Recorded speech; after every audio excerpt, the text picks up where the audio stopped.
అదేంటి నాన్న అంత వదిలేసి వెళ్ళిపోతున్నా? పర్లేదులే నాన్న, అన్నమే కదా. నాకు ఆఫీస్ టైం అవుతుంది, వెళ్తున్నాను.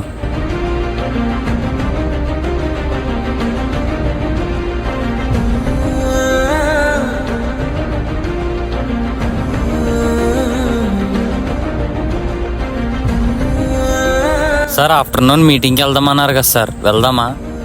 వెళ్దాం కుమార్, ఒక 2 minutes కూర్చో, లంచ్ చేసి వెళ్దాం.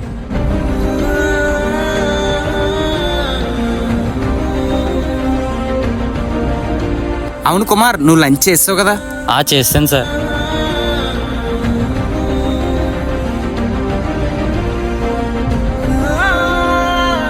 అదేంటి సార్ కింద పడింది అంటున్నారు? పర్లేదు కుమార్, అన్నమే కదా.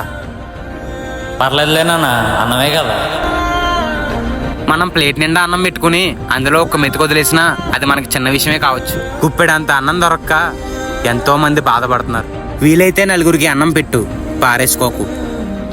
భూమిని నమ్ముకున్నాడు ఎప్పుడూ చెడిపోడని పెద్దలు అంటూ ఉంటారు. కానీ ఈ రోజు నేలమ్మని నమ్ముకున్న రైతు కన్నీళ్లు పెట్టుకుంటున్నాడు. ఆ కన్నీళ్లు మట్టిలో కలిస్తే పంట పండదు కుమార్. ఒకప్పుడు మీ నాన్న కూడా ఒక రైతే కుమార్. చాలా మంది వాళ్ళ ప్లేట్లో అన్నం పాడేస్తూ ఉంటారు. అదే అన్నం కోసం చాలా మంది కష్టపడుతూ ఉన్నారు. అదే అన్నం దొరక్క చాలా మంది బాధపడుతూ ఉన్నారు. పాడేసే ముందు ఒక్కసారి ఆలోచించండి. జై జవాన్ జై కిసాన్. కంటెంట్ నచ్చితే ఫాలో చేసుకుని లైక్ చేయండి.